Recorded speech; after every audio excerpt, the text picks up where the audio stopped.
Hi, I'm Jory and welcome to my channel.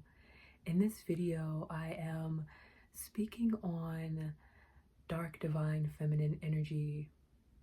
I'm feeling guided to talk about how embracing dark divine feminine energy changes your entire life, changes how you embody the fullest expression of yourself. So,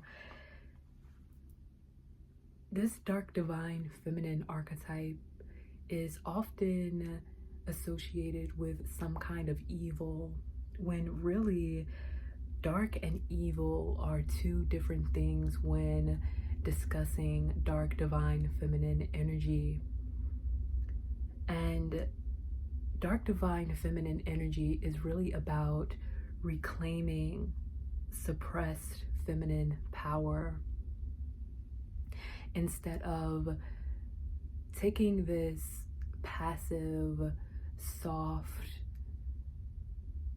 role in your life as your entire personality. Now, passivity and softness, this energy of the divine feminine, the light aspects of your energy that are, let me see what I wrote in my notes here. The aspects of your energy that are light feminine energy, such as this nurturing, gentle, compassionate, forgiving, self-sacrificing energy. And though these things are beautiful and can be helpful in life in certain situations, this becomes dangerous. These light feminine aspects, when you fully embody them as your whole self, when you don't allow your dark divine feminine energy to really balance that light out, when you don't embrace your light and your shadow. So this becomes dangerous when it demands endless softness at the expense of selfhood. So when you sacrifice yourself so much, when you are forgiving so much, compassionate so much, gentle, nurturing so much, so that you sacrifice your own sense of self, your own individuality. And dark divine feminine energy is about reclaiming that in a system that fears the dark divine feminine because of what dark divine feminine represents, which is boundaries, sexual sovereignty, rage as truth, anger as sacred, refusal to submit, instinctual wisdom. Divine feminine, who embraces the dark aspects of her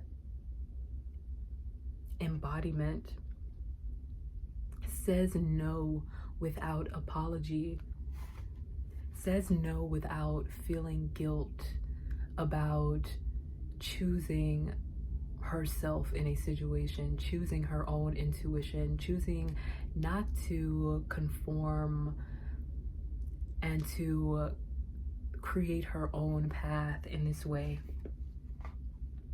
So I'm going to get further into certain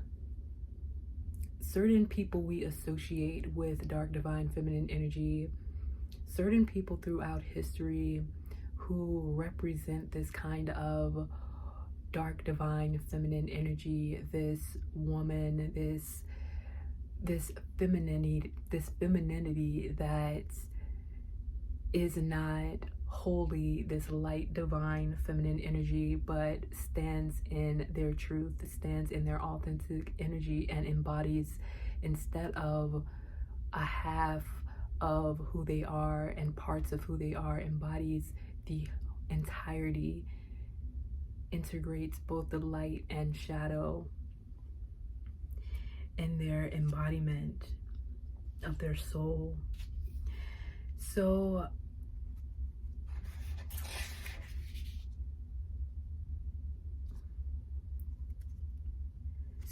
divine feminine energy is really your shadow aspects of yourself, which aren't inherently bad, evil. So shadow work, sexual energy, and sovereignty are often misunderstood or outright avoided in spiritual spaces, in societies where women are oppressed. Yet these are the very forces that determine whether we live fragmented lives or embodied powerful lives where we embrace everything that we are. This video explores the parts of ourselves we are taught to fear, suppress, or deny, and how reclaiming them restores wholeness. So before I really get into the notes and messages that I channeled here in my journal, I want to refer to some tarot cards that I think are going to speak to the messages in this reading and really elaborate on what dark divine feminine energy is, what light divine feminine energy is, and the balance of these two, the harmony and equilibrium of these two energies, your light and shadow. So one card that represents the coming out of this sense that you have to embody only one aspect of yourself, your light self, is this Death card here. This Death card representing the new beginning, the transition. Also this Six of Swords in reverse, this transitioning out of, or this Six of Swords upright, which represents transition. So this leaving behind of the old systems, old in the sense of not aligning with this energy of wholeness, these outdated systems that never really allowed you to stand in your power, divine feminine, to embrace fully who you are. And I'm sensing that the dark feminine really represents these energies of the Queen of Swords, the Strength card, the Hierophant in reverse, the High Priestess, the Queen of Wands, the Hermit, the Devil in reverse, the Nine of Pentacles. All of these cards here really speak to the energy of divine feminine. I'm just going to speak on a couple of cards here that I have. The High Priestess and the Queen of Wands, also the Hermit card, I want to speak on in this video. I will probably get to reading in-depthly into the cards that I have pulled here in order to send into more messages on this topic. But the High Priestess is a card that really connects to divine feminine, but specifically divine feminine energy that is dark, this dark divine feminine energy.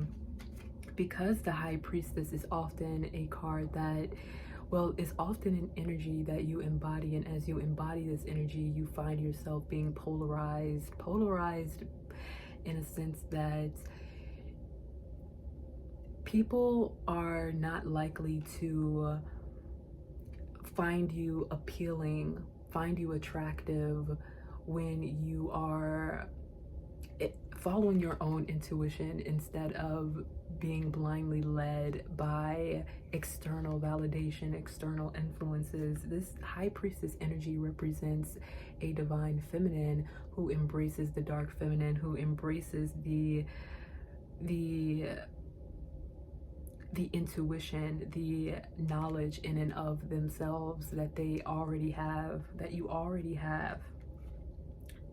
And this trust in yourself also makes you seem evil in a sense, because you are not necessarily allowing yourself to be misguided just to be liked, just to please society, to please whoever you are not pleasing. And the Queen of Wands represents courage, confidence, independence, focused, determination. A lot of attributes on this Queen of Wands, these words describing this energy here, are describing this sort of active energy, this energy of being the leader in your own life. What a energy you would associate with masculine energy, when really feminine energy can also be this taking of leadership in your life, this being the leader of your own life. This is the dark divine feminine energy that is often suppressed, often dismissed, and that in embracing your shadow, you are able to create the boundaries, create the situations that create the opportunities in your life where you are fully standing in your own autonomy and sovereignty. The Hermit card is also a card that I feel strongly is connected to this energy of the dark divine feminine energy, because the Hermit card is this allowing yourself time to go in, introspect. And a lot of times divine feminine is giving and having to allot their time to everything and everyone but themselves, but herself, but yourself. And so I'm getting the Hermit energy really represents this shadow, this dark divine feminine energy, in the sense that you are being selfish in a sense and taking time for yourself and time to be in your own energy, which is sometimes seen as being off-putting or seen as being unapproachable, being not friendly, which is in systems that feared the dark divine feminine are not good things to be and do if you are a divine feminine. Now, the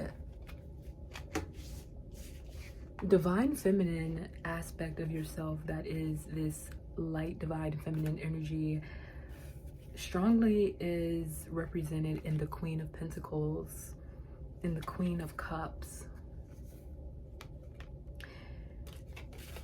So these aren't the only cards that I feel are representing the light aspects of divine feminine energy, but these two cards really speak to divine feminine when divine feminine is embodying a nurturing energy, embodying the energy of calm, of healing, tapping to that space within themselves that is this caring type of energy,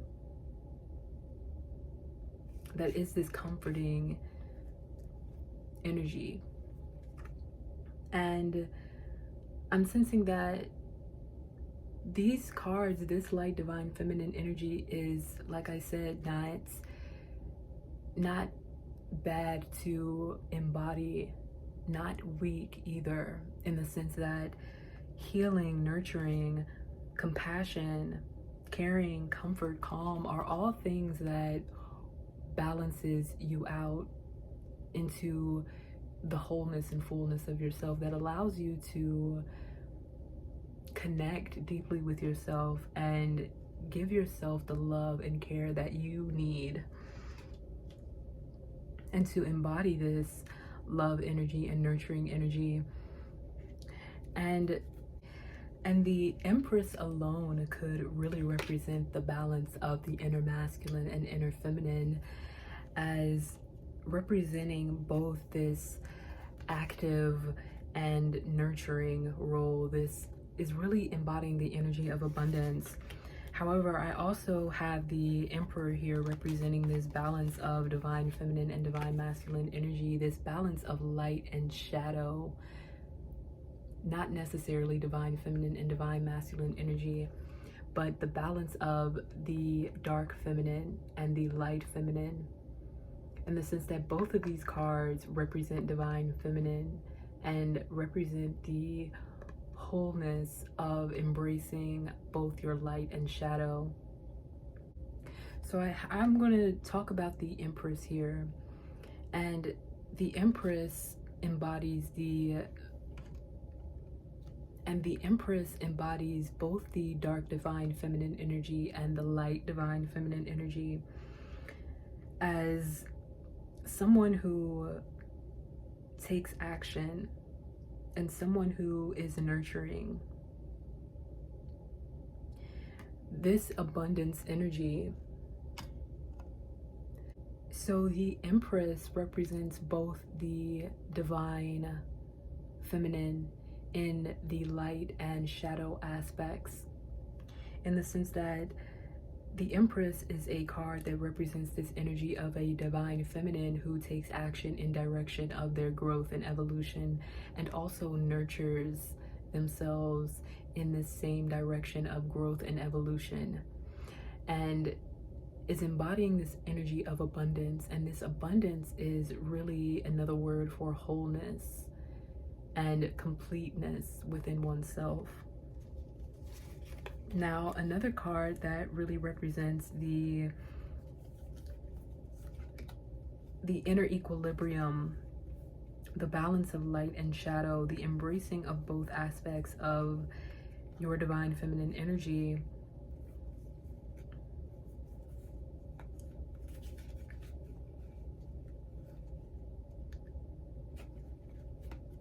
is this Lover's card. Because this card represents alignment, union. And union in the sense that you are in union with your light and shadow, creating this sense of wholeness within you.